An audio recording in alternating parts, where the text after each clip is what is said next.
у меня одна позиция тут такая, что церква не повинна быть агентом впливу, політичного впливу і впливу з боку інших країн. Коли на території Білорусі структури Руської православної церкви використовують для поширення ідеї руського міра, ну це апошне, що треба робити церкві.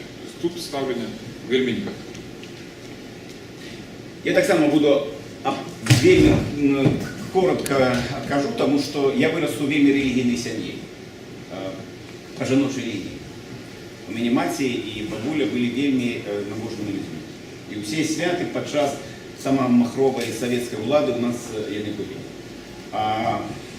Але скажу так, что мне поміж Богом и мной, мне посередники не вельми потрібні у моїм житті.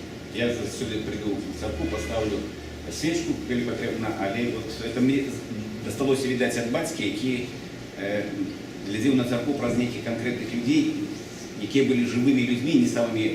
Я вельми коротко скажу наступне. В Верховному Совєті 12 скликання були 3 святари, і так отримав, серед них був Філарет. И были 2 депутата, когда они выступали, то в зале была абсолютная тишина. Видите, кто это? Какие у вас версии? Это 12 скликание, 90-95 год. 2 депутата выступали, незалежно оппозиции, когда влады была абсолютная тишина. Какие у вас версии, кто это мог быть? Это был Филарет, один из них, а другие это был Нил Гилевич. И пусть я расповедаю такую историю с Филаретом, он вельми разумный человек. И, будучи депутатом, запросил меня абсолютно такого молодого человека до себе на выставу. Был конфискат на межі іконов, и мы долгий час ходили, и он показывал, вельми цікавий суразмовца, вельми начитанный. И он привел меня таким покой, такие приглушенный свет, и говорит: ну, Анатолий, сейчас что Бог послал? Значит, я гляжу на стол, бачу, что Бог послал нормально. Стоит стол с некой жидкостью, икра черная, икра, значит, красная. И это была голодуха, когда, ну, тут молодые люди не памятают, это все было по талонах выдавалось, а тут нормально. И вот налил он коньяк вельми добрый, там, что я его помощник, вот выпил и говорит: Анатолий, божественный напиток, но ценный безбожный. І я до чого попередив? У той час був величезний скандал, коли церква, той же самий Філарет, вони гнали спирт рояль і заливали всю країну этим танним спиртом. От з одного боку, я потлумачу свою особисту позицію, з одного боку, якби є нечто вельми таке високе, але раптом ти, коли глядиш про це на людей конкретних, які роблять неякі учинки, то тут отримується некий дискомфорт внутрі. Тому я за то, так само, як у нас, звісно, не було пріоритет Руської православної церкви, то, що робиться, вона сьогодні агент політичного впливу. Я думаю, що про це Юрась якраз говорив. І так само супроть цього. І сьогодні це проблема для країни, для Білорусі, для її будущего. Тому що мене русський світ у Білорусі дів тим ліку і про православну церкву, про НГО і так далі, і так далі.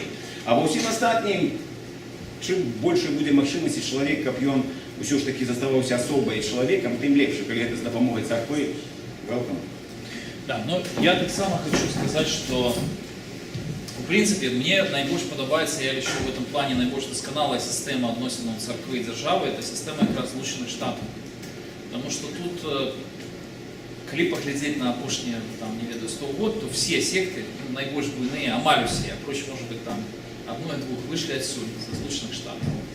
Ну, якби, деструктивне і саме розне, але в той же самий час, самый великий рост церкви и самая великая кількість людей, которые наведывают церкву, верующих людей, это так само в Злучених Штатах. И это вельми добре, потому что я лічу, что Христу для перемоги не потрібна підтримка гвалту і сили. І самое большее, что можно зробити для церкви, как її забити з боку держави, это підтримати. Нема прикладу ніводної державної церкви у світі, которая вот зараз была бы спокойна.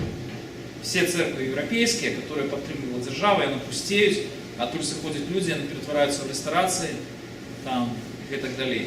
Тому я лічу, что политики просто не мають права вмешиваться в справи церковные. гэта рэчы павінны быць розныя. Ёсць і дзяржава не павінна ўмешвацца ў царкоўныя справы. Людзі павінны мець свабоду веравызнання, і што датычна іншай справы, там, нашага асабістага стаўлення там, і я, безумоўна, лічу тое, што неважна, якая там руская праваслаўная, каталіцкі касцёл і так далей, калі хтосьці внутры царквы, там, будучы вернікам, невернікам, альбо царкоўная структура парушае заканадаўства, то яны павінны падпадаць пад санкцыі дзяржавы. І калі там адбываюцца рэчы непатрэбныя, там, можа быць, лагері рускага свету і так далей, тут павінна быць крымінальная адказнасць. Зрэшты, у Беларусі гэта пачалося, ведаеце, там часам судзяць і святароў, которые падтрымлівалі там Белы легіён, быў уже такі не Белы легіён, а профашысцкую расійскую арганізацыю, там, РНЕ. Уже нават ёсць такія выпадкі ў Беларусі. Но з іншага боку, калі мы кажам пра царкву, кім бы мы ні былі, мы павінны заўсёды ведаць, што вось там галоўны, калі гэта царква, то галоўны в ёй Христос. Не людзі, і, конечно ж, не дзяржава. І няма ідэальнага чалавека, но пакуль Христос застаецца ў царкве, яна будзе святая, і яна будзе дапамагаць людзям. Іншая справа, што зразумела, што кожны чалавек прыносіць у царкву грэх, прыносіць свае ўласныя амбіцыі, пачуцці, і як ва ўсім свеце, кожнай арганізацыі гэта ўсё ёсць. І калі мы хочам вырашыць неяк праблему царквы, дапамагчы, паправіць, ёсць толькі адзін шлях, іншага няма.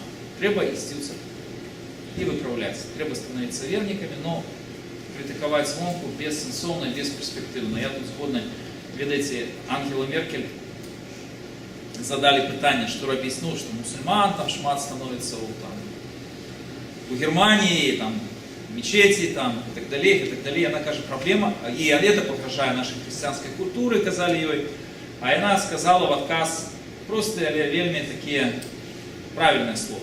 Нашей христианской культуре погрожают не мусульмане, а наши пустые церкви.